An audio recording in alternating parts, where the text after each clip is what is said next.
नमस्कार. दासबोध निरूपण यातील हा 18वा भाग. मागच्या भागात आपण श्रवण भक्तीचं निरूपण पाहिलं. आता आज दुसऱ्या भक्तीचं कीर्तन भक्ती याचं निरूपण पाहणार. दशक चौथा, समास दुसरा. बहुत करावे पाठांतर, कंठी धरावे ग्रंथांतर. सगुण हरिकथा करावी, भगवत कीर्ती वाढवावी, अखंड वैखरी वधवावी यथायोग्य. बहुत करावे पाठांतर, कंठी धरावे ग्रंथांतर, भगवत कथा निरंतर करीत जावी. आपुल्या सुखस्वार्था केलीच करावी हरिकथा, हरिकथेविण सर्वथा राहूची नये. नित्य नवा हव्यास धरावा, साक्षेप अत्यंतची करावा, हरिकीर्तने भरावा ब्रह्मगोळ अवघा. श्रवणानंतरची दुसरी भक्ती म्हणजे कीर्तन भक्ती होय. चौथ्या दशकाच्या दुसऱ्या समासात समर्थ कीर्तन भक्तीचे निरूपण करतात. ऐकल्यानंतर बोलणे हा स्वाभाविक क्रम आहे. लहान मूल आधी ऐकू लागते, ऐकलेले समजवं लागते आणि मग अनुकरणाने स्वतः बोलू लागते. ऐकल्याशिवाय बोलणे घडूच शकत नाही आणि एकदा नीट ऐकले की बोलल्यावर राहत नाही, हा मनुष्याचा स्वभाव आहे. म्हणून श्रवणानंतर कीर्तन म्हणजे प्रभूचे गुणसंकीर्तन हे ओघाने चालेल. श्रवणामुळे फक्त श्रोता म्हणजे जो ऐकतो तोच एकटा ज्ञानग्रहणी शोधू शकतो, परंतु कीर्तन करणाऱ्या एकामुळे ऐकणारे अनेक श्रोते संतुष्ट होऊ शकतात. म्हणून ही श्रवणानंतर श्रोत्याने वक्त्याची भूमिका यथार्थपणे घेऊन आपल्याला मिळालेला आनंद इतरांना देण्याचा प्रयत्न करावा. एका दृष्टीने व्यष्टीकडून समष्टीकडे जाणारे ही कीर्तन भक्ती आहे. कीर्तनाचा मुख्य उद्देश भगवंताची आळवणी हा आहेच, पण त्याचबरोबर इतरांनाही त्या भक्तिपंथाला प्रवृत्त करणे हे त्यामुळे साध्य करायचे असते. परमेश्वर आणि श्रोते दोघांनाही प्रसन्न करणारा हा मार्ग आहे. कीर्तन भक्तीमध्ये कीर्तन, प्रवचन, निरूपण, भक्तिगायन हे सर्वच प्रकार येतात. या समासामध्ये समर्थांनी कीर्तनाचे महत्त्व, ते कसा असावे याचे अचूक मार्गदर्शन आणि त्याचे फलित या दोन्ही गोष्टींचे निरूपण केले आहे. समर्थ म्हणतात की भगवंताच्या सगुण अवतारांच्या चरित्रांचे व लीलांचे वर्णनाने सुरुवात करावी व त्याची कीर्ती वाढेल अशा एकतांतेने व तल्लीतेने कथा करावी. हे कथा संकीर्तन शुद्ध वाणीने आणि याच्या योग्य वर्णनाने श्रोत्यांना समजेल असे असावे. ते प्रभावी होण्यासाठी वक्त्याने कसे असावे हा त्यांचा उपदेश आजही आदर्शवत मानला जातो. ते म्हणतात, अनेक ग्रंथ वाचून त्यांचे सार कंठस्थ करावे, वक्त्याचे पाठांतर उत्तम हवे आणि या दोन्हीचा लाभ त्याने निरंतर कीर्तनाने सर्वांना मिळवून दिला पाहिजे. हरिकथेचा पहिला उद्देश स्वतःची साधना आहे. त्यामुळे आपले खरे हित व कल्याण साधण्यासाठी कंटाळा न करता आणि श्रोते आहेत का किती आहेत याचा विचारही न करता हरिकथेशिवाय दिवसही घालवू नये. भगवंताला कीर्तन आवडेल आणि त्याने श्रोतेही संतुष्ट होतील अशी रसाळ हरिकथा असावी. त्यासाठी नवनवीन गोष्टींची त्यात भर घालावी. नवीन विचार बारकाईने अभ्यासून समाविष्ट करावेत. समर्थांचा मिळमिळीतपणाला विरोध आहे. प्रत्येक काम अंतर्बाह्य ठणठणीतपणे व जयघोषात व्हावे असा त्यांचा आग्रह आहे. म्हणूनच कीर्तन किंवा हरिकथा सांगताना एक गुळमुळीतपणा सोडून भगवंताच्या जयघोषाने सर्व ब्रह्मांड भरून जाईल अशा तल्लीनतेने ती करावी असं समर्थांचं सांगणं आहे. श्रोते यांची श्रवणपुटे आनंदे भरावी. करुणा कीर्तनाच्या लोटे कथा करावी गडगडाटे, श्रोत्यांची श्रवणपुटे आनंदे भरावी. पदे दोहटे श्लोक प्रबंध, धाटी मुद्रा अनेक छंद, वीर भाटी व विनोद प्रसंगी करावे. नाना नवरसिक शृंगारिक, गद्य पद्याचे कौतुक, नाना वचने प्रस्ताविक, शास्त्राधारे बोलावी. ताळ मृदुंग हरिकीर्तन, संगीत नृत्य तानमान, नाना कथानुसंधान तुटोची निधावे. कीर्तन कसे असावे याचं मार्गदर्शन समर्थ दोन प्रकाराने करतात. पहिलं कीर्तन बहिरंग म्हणजे त्याची मांडणी, त्यामधील नवरसांचे स्थान, काव्य वृत्ते छंद यांचा वापर, त्यातील सूरतालाचे ज्ञान आणि दुसरं त्याचे अंतरंग म्हणजे त्यात कोणते विषय असावेत, काय नसावे वगैरे. यातील बहिरंगाबद्दल ते म्हणतात की कीर्तनाने भगवंत भक्त दोघेही संतुष्ट होत असतात. बहुजनांना प्रिय असे कीर्तन हे एक महत्त्वाचे माध्यम आहे. त्यामुळे त्यामध्ये श्रोते सर्वांगाने तल्लीन होतील आणि वक्त्याचा भावार्थ एकाग्रतेने ऐकतील असे कीर्तन असले पाहिजे. त्यासाठी मनामध्ये भगवंताची प्रसन्न मूर्ती, त्याची अनंत रूपे आणि असंख्य लीला यांचे स्मरण करून प्रारंभ करावा. भगवंताचा महिमा, कथा, त्याच्या पराक्रमाचे संदर्भ द्यावेत. बोधप्रद अशा सत्यकथा आणि रचलेल्या उपयुक्त काल्पनिक गोष्टी सांगाव्यात. योग्य तेथे टाळ्यांचा आणि टिपण्यांचा वापर करावा. श्रोत्यांना दास्य, कारुण्य आदी नवरसात सचैल भिजवून टाकणारी कथा असावी. वेळप्रसंगी नर्म शृंगार रसाचाही वापर वर्ज्य मानू नये, मात्र तो कधीही बिभत्स नसावा. करुण प्रसंग असे रंगवून सांगावे. समर्थ शृंगार रसाला सुद्धा स्थान देत आहेत. मानवी आयुष्यामध्ये नवरसांना स्थान आहे, फक्त त्यांचं स्थान कितपत आहे हे जाणून आपण त्याप्रमाणे वागलं पाहिजे असं समर्थ म्हणायचं. श्रोत्यांची ब्रह्मांडी टाळी लागावी इतके कीर्तन रंगले पाहिजे. श्रोत्यांच्या डोळ्यात करुण प्रसंग आला तर अश्रू आले पाहिजेत आणि वीररसाच्या वेळी दणकून आवाज लागला पाहिजे. त्यासाठी पदे, दोहे, श्लोक, धाटी, छंदोबद्ध कविता, अनेक संत महात्म्यांची अवतरणे यांचा प्रसंगोचित वापर करावा. शौर्यवर्णाचे प्रसंगी भाटांनी रचलेले पोवाडे वीररसात म्हणावे आणि कथा केव्हाही वृक्ष व कंटाळवाणी होऊ नये म्हणून तिला प्रसन्न विनोदाची झालर द्यावी, झालर लावावी. एकीकडे समर्थ पुढे म्हणतात, टवाळा आवडे विनोद, पण विनोदाला सुद्धा कथेमध्ये स्थान आहे. आपल्या आयुष्यात सुद्धा विनोदाला योग्य ते स्थान आहे. रौद्र, करुण आदी सर्व नवरसांनी ती युक्त असावी आणि उत्तम गद्य भाषण व त्याला सुरेख गीताची जोड अशी कौतुकास्पद अंगाने कथा रंगत गेली म्हणजे श्रोते त्यात तल्लीन होऊन जातील. ज्येष्ठांच्या मार्गदर्शक वचनांचा वापर जरूर करावा, मात्र हे सर्व करताना सत्यशास्त्र, नीती व सदाचरण यांना अनुकूल असेच काळजीने वागावे. मागील पिढीतील लोकप्रिय कीर्तनकार निजामपूरकर बुवा, ओतूरकर बुवा, आपले बुवा आणि आजचे बाबा महाराज सातारकर असतील, चारुदत्त आफळे असतील वगैरेच्या श्रोतृप्रेमाचे हे सगळे रहस्यच आहे.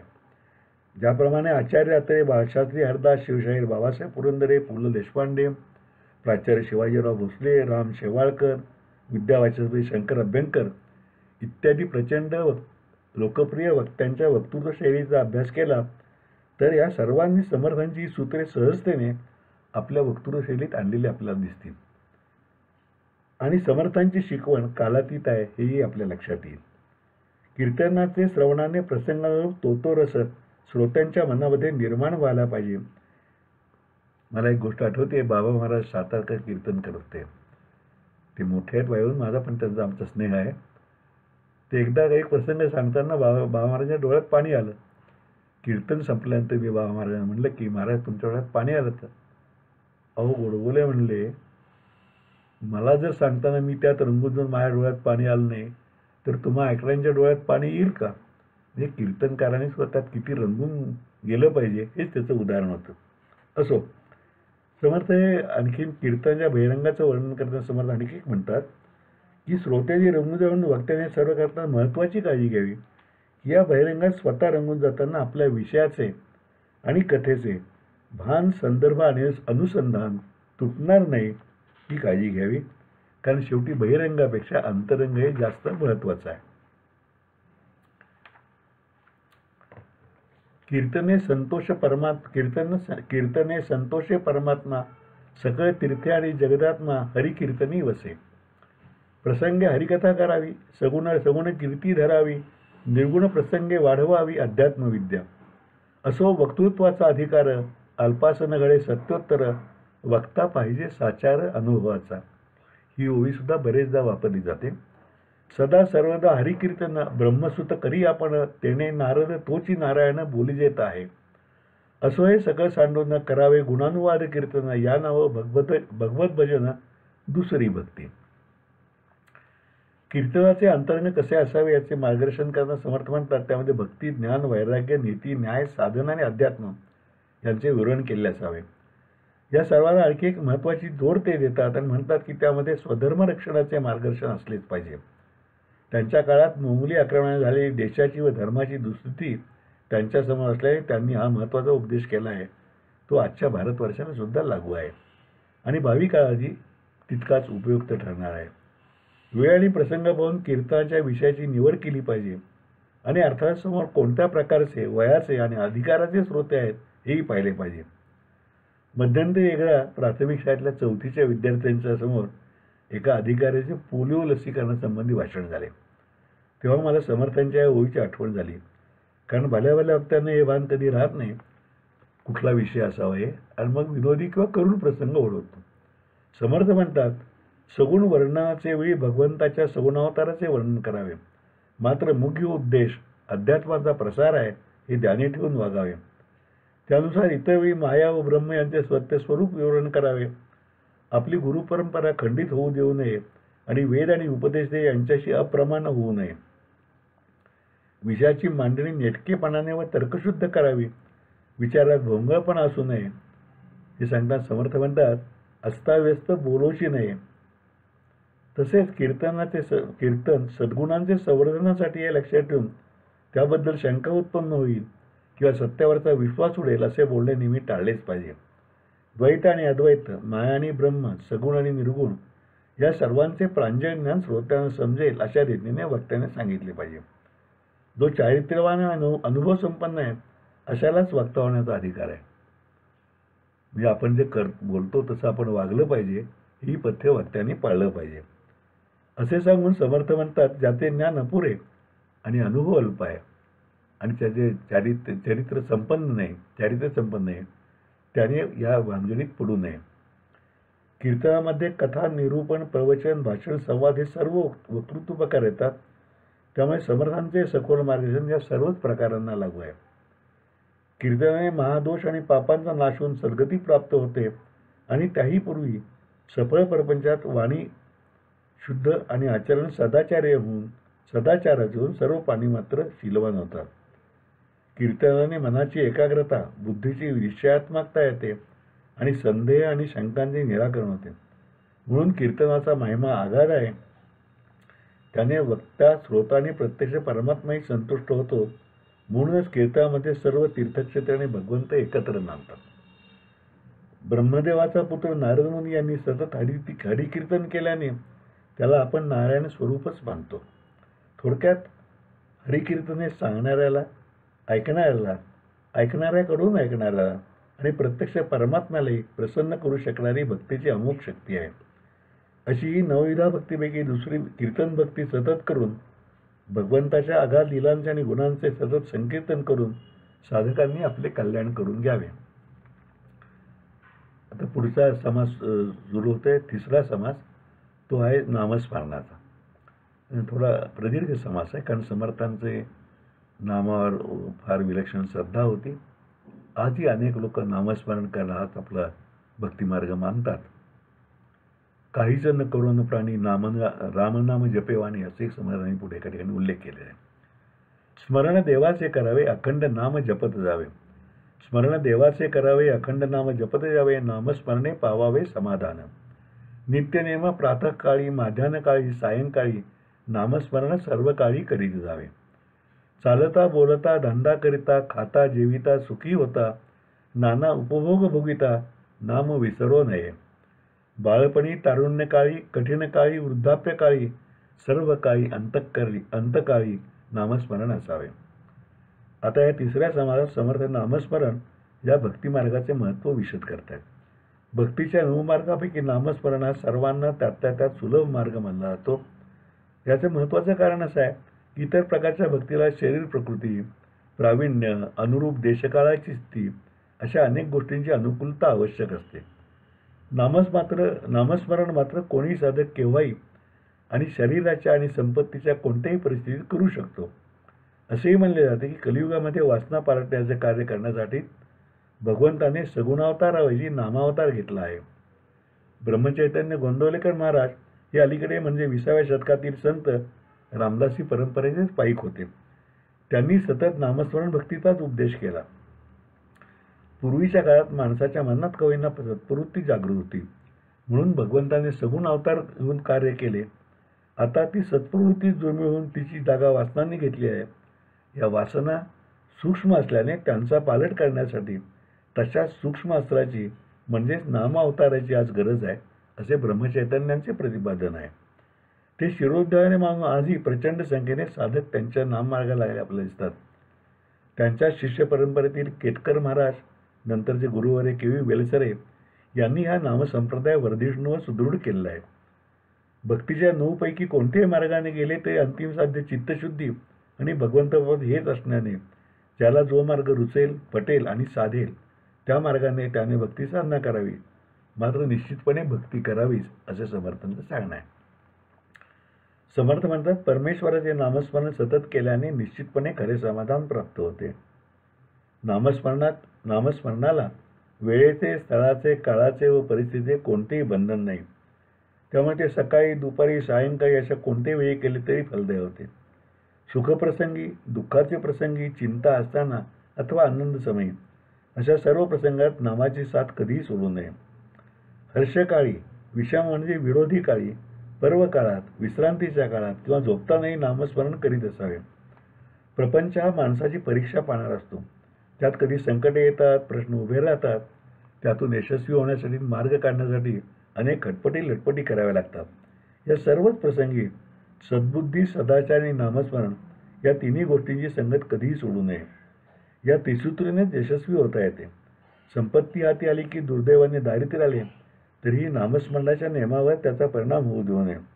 नामाला बंधन नसल्याने ते चालताना, बोलताना, आपला उद्योग व्यवसाय करताना, अगर नोकरी करताना, जेवणखाण करताना कोणत्याही परिस्थितीत घेता येते.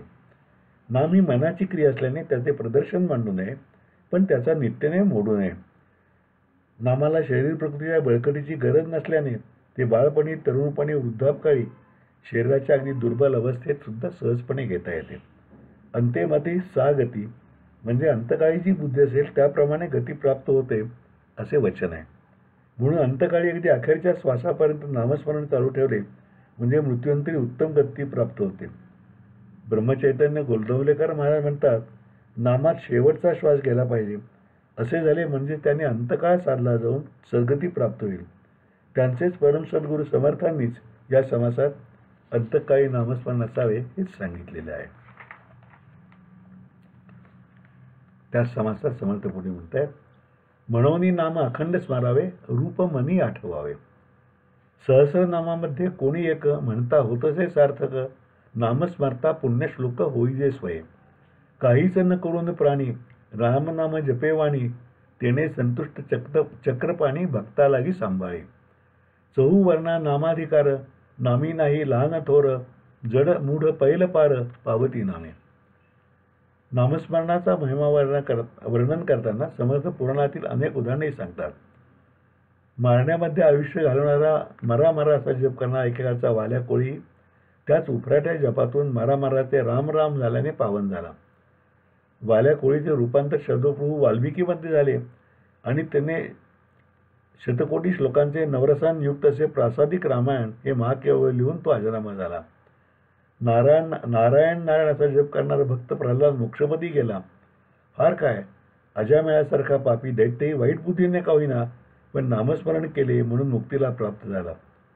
मनाच्या श्लोकातही समर्थांनी नामस्मरणाचा महिमा वर्णन केला आहे.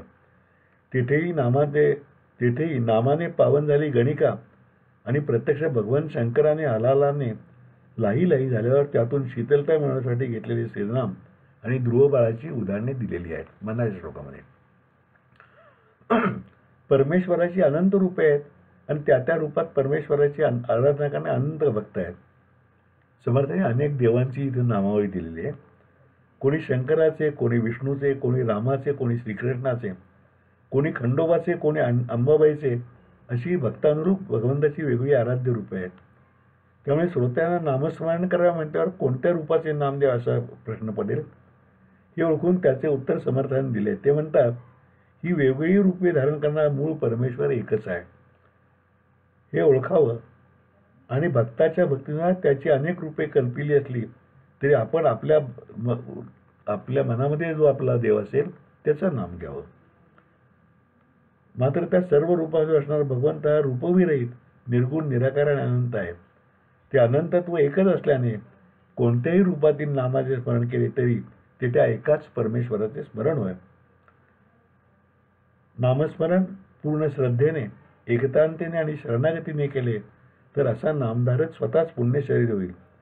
खरं तर त्या नामभक्तीने त्याचा दृश्य शरीराचा आणि ऐहिकाचा लोभ नाश पावाय आणि मोहातून मुक्त झाल्याने तो मृत्यूच्या भयातूनही स्वतंत्र होऊन साक्षात यमराजावरही विजय प्राप्त करेल. नामस्मरणाचा आघात महिमा सांगताना शब्दात सांगणे अवघड असताना समर्थ म्हणतात की काही न करता दुसरे नामनाम घेतले तरी तेवढ्या भगवंत संतुष्ट होतो. मात्र अनेकदा याचा अतिरेकी अर्थ लावला जातो ते चुकीचे आहे. क्रियेविना वाचाळता व्यर्थ आहे असे म्हणणारे समर्थांचं संतत्व क्रियाशील होतं. तेव्हा आळस व चुकरपणा न करता प्रपंचातील सर्व कर्तव्य पूर्णपणे पार पाडून मगच त्याच्या बरोबरीने भक्तीचे अवडंबर न माजवता रामनाम घ्यावे असाच हा त्यांचा उपदेश मनी धरला पाहिजे.